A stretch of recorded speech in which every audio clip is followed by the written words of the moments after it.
everybody, it's Kaylee. I am back with another video.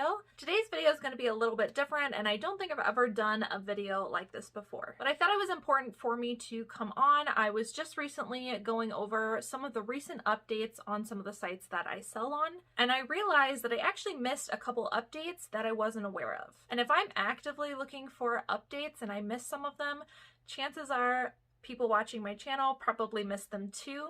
And so in today's video, I'm going to talk about some recent eBay and Poshmark updates that you might have missed. Now, this is by no means all of the most recent updates, but there were some I wanted to cover, some that in particular I missed and some that I think are really important right now for your business. I'm going to start with eBay and then move on to the Poshmark updates. So if you're only here for Poshmark, I will put a timestamp somewhere here on the screen. That way you can jump to that if you're only here for Poshmark. So eBay is a really great platform for updates because every so many months they do seller updates, and so they will release an update and inform everybody about changes going on the platform.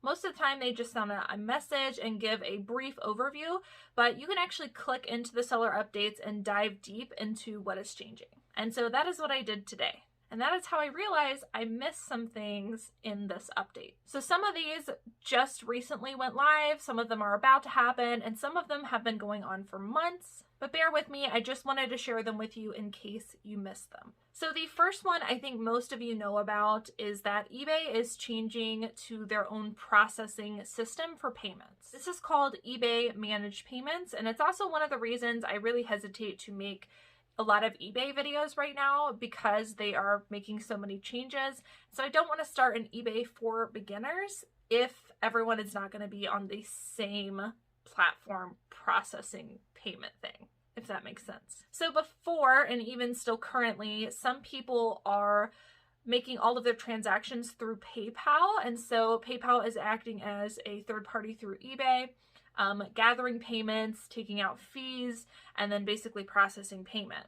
eBay just last year announced that they are going to be doing their own processing payment, which is supposed to be cheaper as far as fee-wise goes than PayPal. And it makes sense that a company would want to have their own processing if they could. So that is called Managed Payments, and eBay said that most people were going to be on Managed Payments by the beginning of this year. And in most of the reseller groups that I'm in, I have seen a lot of people posting screenshots of eBay basically telling them you've got this much time left until you have to move over to Managed Payments. The date keeps changing, so I think they're still working through a couple things, but I know most people are on Managed Payments right now, and I think, don't quote me on this because again, the date keeps changing and I'm not 100% sure, but I think by the end of February, everybody will be on Managed Payments, if not majority of people, with a few select people left behind. So if you're not already moved on over to Managed Payments and it's been something you've been seeing, but you haven't really looked into and you've not made that adjustment, you really need to get on there and do that, or else you're not going to be able to accept payments on eBay. I have been on Managed Payments for a while. I was one of the first few people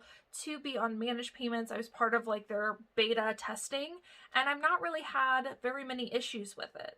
In fact, there are very few things that I dislike about it, but that's a topic for another video. It's not scary, it's actually really easy, and I really like having everything in one place, somewhere I can look on my eBay Seller Hub and see everything that's going on in my account versus having to go onto PayPal, a completely different website, and compare the two. So if you're not already on Managed Payments, make sure you sign up for that so that you can continue selling on eBay. Next on eBay is the item specifics changes. So this happens, I feel like, every year, and they add more item specifics or they require more item specifics than they used to. And while that's pretty annoying for a lot of people, it really is a better way to get your item in front of the buyer. If you're being forced to fill out some of those item specifics, that means that your buyers are going to have more keywords and really know where to go to find your item. So you already wanted to fill out as many item specifics as possible. It's part of your listing, but they are now taking some of the optional ones and making them required. And this is another one of those things I've heard multiple different dates about, but I cannot remember the date. I know I read somewhere an exact date. I mentioned it in a previous video as well, but I know that it was sometime in February. And so if you've got a bunch of item specifics that are going to be required, you really need to get those edited in your listing and filled out, because your listing will not be visible to buyers if you do not fill out those required listing item specifics. And then moving forward, once that goes into effect, it will not allow you to list until you have filled out the required item specifics. So here's my suggestion to you. I would go onto your active listings page. There is a quick filter, a little bubble that you can click that will filter for you really quickly some of your listings that need item specifics. And if you click that quick filter and then you mass select all of those items and click add item specifics or whatever that action button is, a little window will pop up there right on your screen and you can quickly go through.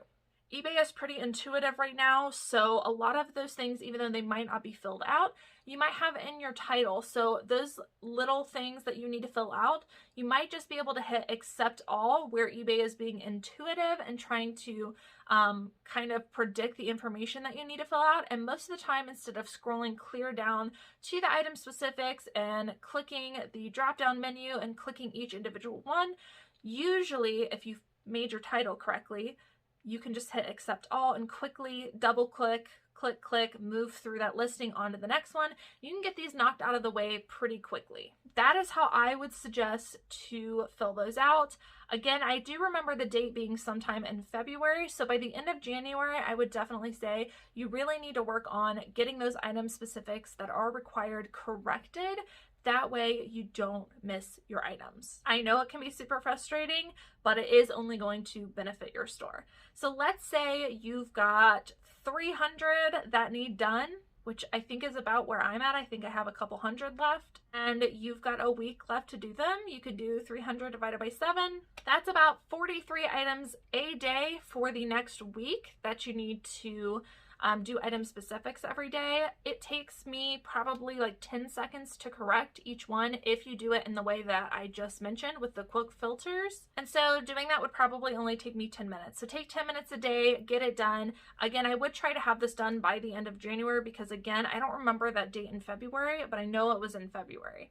If you guys know the date that those item specifics have to be done, if you know the specific date, drop it in the comment down below to help each other out. A recent feature that I've already used is time away. I'm not sure if you guys have heard of this, but it used to be whenever you would go on vacation or you were out of town and away from your eBay store, you either had to change your handling time or you had to go on vacation mode. And there were benefits and disadvantages for both of those options. But with time away, you can still have your listings visible, and you can have just a little message at the top of the screen that tells the buyer that the seller is currently away, and that lets them know when you are going to be back. I recently used this feature when I was on a small vacation last year, and it really helped. So if you haven't heard of time away and you're planning on being away from your eBay store soon, definitely look into that and consider using it. It's a really great feature versus being on vacation mode or changing your handling time. The one update that I just completely missed, had no idea about, didn't read anywhere, was that you can automatically have offers sent to your buyers. And I am not talking about the auto accept or auto decline. I'm talking about as watchers happen, eBay will automatically send them an offer, which I did not realize, and I had a really hard time figuring out how to do this. So in order to use this function, you have to go to your active listings, filter to send offers eligible, and then I used to do the bulk send, and I would just send out 10% offers. I just sent out 10% offers on everything. If you try to do that bulk method, you're not going to see this option. You have to click on each item individually, and then there will be right underneath of the allow counter offers checkbox, and automatically send offers. That way, when new watchers become available, they will get the same offer and you won't have to keep going back to your active listings page, filtering and sending out offers for that item when a new watcher becomes available. This was brand new to me and I just did a few of them today. Super helpful. This is really gonna reduce the amount of time that I am sending out offers, which was already a quick process anyways, but now I really like having that so that it can be sent out pretty quickly if I can't get to sending out offers eBay can do it automatically for me and try to capture that sale. And last eBay update that I wanted to mention, I don't think a lot of people know about this, but eBay created an eBay Seller School, which is basically a collection of courses and videos that they made for people who want to start selling on eBay. I know you guys have asked me for a ton of how to get started on eBay videos, and I do plan on making some of those, but like I said, with all these updates going on, really hesitant to make videos about it. But here in the next couple months, I will definitely be making a lot of eBay videos. In the meantime, if you would like, you can go to the eBay Seller School, take a couple of those courses. They do a really great job of the basic understanding of how to get started, how to create a profile, and how to start on a listing. My videos will probably be a lot more in depth, giving a lot more tips and tricks, but as far as getting started and just the baseline how to do it, that information is pretty good. And if you guys want to jump on eBay, I would highly suggest taking that eBay Seller School.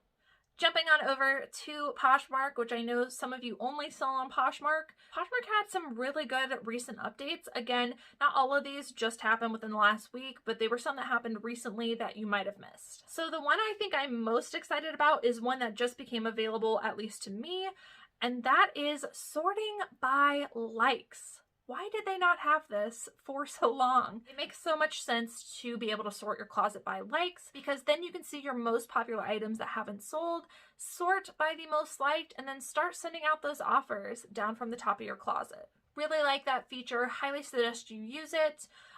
This would also be helpful during one of those events. I don't really participate in those events. It's not closet clear out. It's, is it closet clear out? It's closet clear out, or it's the other one. I can't remember what it's called, but one of those you can do offers to likers, and that would be a great time to use that feature. Second update I wanted to mention over on Poshmark is that you can now search your solds. There is now a search bar, and when you need to find the exact item, you can actually click into a search bar and just start typing for those keywords to pull up the sold listing that you want. I haven't really used the search my sales very much. I would find that more helpful if I could search my closet, because when I need to edit or if I need to delist an item, I would find that way more helpful on the closet page, the active listings versus the sold ones. And so hopefully they will come up with that feature soon. I would imagine that they would if they're also putting it on my sales. But that is a feature. Drop a comment down below. Let me know how useful you think that is. But I did want to let you know that that was on there. The one I have used the absolute most is the bulk shipping, the bulk print labels shipping, which is amazing. I do have a little tweak that I'd like. If Poshmark, if you're listening, it would be great if when you did this, it would just download on the page and then we could open it up and print versus having to still go to my email. I don't think hardly anybody goes to their email to print Poshmark labels. Drop a comment down below. Do you just like to download them on the page, or do you actually go to your email and print them off there? Hate having to go between two places. Absolutely hate it. But the bulk print labels option is amazing, because when I am trying to ship out orders on, let's say like a Monday, and let's say I have like 20 Poshmark packages, I don't want to go either way. I don't want to download, and I don't want to individually click into my email. You can actually now sort by orders that aren't shipped. You can select as many as you want, or bulk select, and then you can choose the option to print labels. Doing this will then send those labels in one email to your email register with Poshmark, where you can then print those labels in bulk. This has been really super helpful to me. If you guys would like to see a video on how I do that, because I know I'm going to get questions. Well, if you print bulk labels, how do you know which one belongs to which person? If you'd like a video on that, let me know, but I feel like that would have to be a separate video. And then along with the bulk shipping, you can now bulk mark orders as sold. So you can tell Poshmark that you ship the orders out in bulk after you've shipped them. Amazing. Same spot on the page, just right below the print labels, and I really, really like this feature as well. It makes life so much easier. But again, Poshmark, if you're going to streamline this, please just let them download on the page. That would be great. And maybe instead of having to mark it as shipped, maybe you just went ahead and automatically marked it once we printed the label. Makes sense to me. So I'm really happy with those particular updates. Those have made my life a lot easier.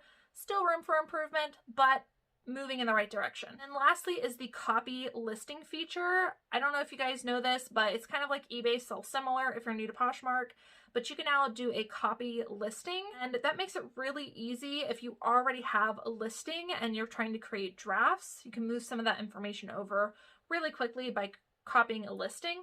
I think I've only used this feature one time, and so I don't use it very often because I create all my drafts on eBay and then I cross-post them using List Perfectly. So I'm not usually creating drafts on Poshmark, but I do think that would be super helpful to you guys if you are solely on Poshmark to use the copy listing feature. All right, guys, those are all of the updates that I wanted to share with you.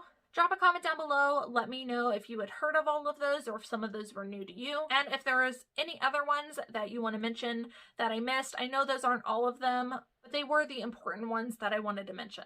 Don't forget to give this video a thumbs up if you like this kind of content. That way I know what content to make for you guys. As always, thank you guys so much for watching, and I will see you in the next video.